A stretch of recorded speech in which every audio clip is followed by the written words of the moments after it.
Hi YouTubers, Maggie May here again. Just wanted to talk today for a wee while about different aspects of what it'd be to have an out of body experience. Now this, I'd done this once before. I found an old book one day in a charity shop and I was reading through it and I think it was Arthur C. Clarke's Mysterious Places and Mysterious Events. Anyway, I come to a wee bit that was OBE, I think it is you call it, out of the body experience. Anyway, it explained how you should do it. And of course, I takes the book to my bedroom and I lies down in the bed. And in his book, in Arthur C. Clarke's book, it tells you must lie flat on your back and do the deep breathing. In through your nose for 5 or 3, hold for a couple of seconds and then breathe out your mouth. Always in the nose, out your mouth. Do that 3 times till you're totally and utterly relaxed. So there I'm lying in my bed and I do the breathing and I'm totally relaxed and I'm lying, and it tells you in the book, once you're in a relaxed state, you must imagine that you're turning over so you're on your stomach, although you don't move, but you turn over as though you're on your stomach. Then, once you're quite happy that you're on your stomach, you start to fall forward as though your head's going down to your feet and your feet are coming up. So, in truth, you should be at the bottom of the bed if you understand what I mean. So anyway, I goes ahead and I lays down and I does a deep breathing and I imagined I'd went onto my stomach and then I imagined that I had started going down, sinking down. And I tell you, I got the most eeriest feeling I think I've ever felt in my life. I'll never forget it.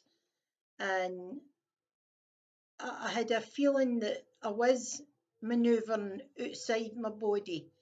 But what panicked me was I did, how am I going to explain this? I'm stuttering and everything here. What I'm meaning to say is when I started moving away from myself, I panicked, which is a natural reaction because obviously you don't know what you're doing, you don't know what you're thinking. And I opened my eyes quickly and I was lying in the bed, but I had the fear, the panic building up inside me, and I had to obviously bring myself back down. Now, a few years later, when I got a wee bit braver, I suppose that's what you want to call it, I decided to try it again. So I lay down on the couch this time, switched the TV, everything was off, kids were at school, and there I'm lying. I does the same meditating again and nice slow breathing. I went to my stomach, started to move down. This time my head was able to come up where my feet was, and my feet. I was now supposedly looking up. Now what I could see and what I remember seeing is, I remember seeing a ceiling, but it wasn't a ceiling like was in my house. It was a long, elongated ceiling. I don't know. It was a long, elongated ceiling, and I kept looking up. And the higher I looked up, the quicker I was starting to move. But yet again, I panicked. I felt no right, and I just wanted back to my bed. If I don't know if this makes any sense to you, but if you ever get the chance to try that, just try what I'm telling you to try and see what you think. Maybe you could leave me a wee comment and let me know what sort of things you've experienced, etc. And tell me what you think. Now, that's twice I've tried it in my life, and I'm not keen on trying it a third time, although I'm a lot older now, so maybe now I wouldn't panic as much, I don't know, but that was my only thing with out of the body experience, and I've told a big lie there. Can I just quickly tell you this? I had 4 children, I birthed 4 children in my life, and my third child was a son, James. Now, when James was born, he was £13 1 ounce. He was the biggest baby in Irvine Central in 1988. I think James was born, was it? 88. The nurse weighed him and she says, you know, you've got the heaviest baby this year. And I mean, that was December, so doing well. Anyway, during the delivery of James, there was so many doctors in the room. So I'm a big woman, and I don't know if maybe that didn't help either, but the doctors were sort of panicking because James was stuck. His head was totally and utterly stuck. They tried everything. And of course, I had no pain relief except for the gas in the ear. I didn't know where I was, what was happening. I couldn't even see my husband. Um, just there was everything going on. And see, momentarily, a light switched on in my head, and I was actually standing at the room door looking at John's back. That's my husband at the time. I was looking at John's back and I was sort of looking over his shoulder, and there I was on this bed, and I was bright, bright red, and there was two doctors, and I remember the doctors had white Wellingtons on. I don't know where that come from, but they had white Wellington boots on, and he was a dark-skinned doctor, one of them, and they were getting forceps, and they were, anyway, it was a horrendous birth. But momentarily, I was at the door looking in myself. And that memory will live with me forever because I don't know, James and I have a very close connection. I do with all my kids, but James, when he was born, he was nearly black. I mean, he was blue, and I really thought, you know, they broke his neck and whatever.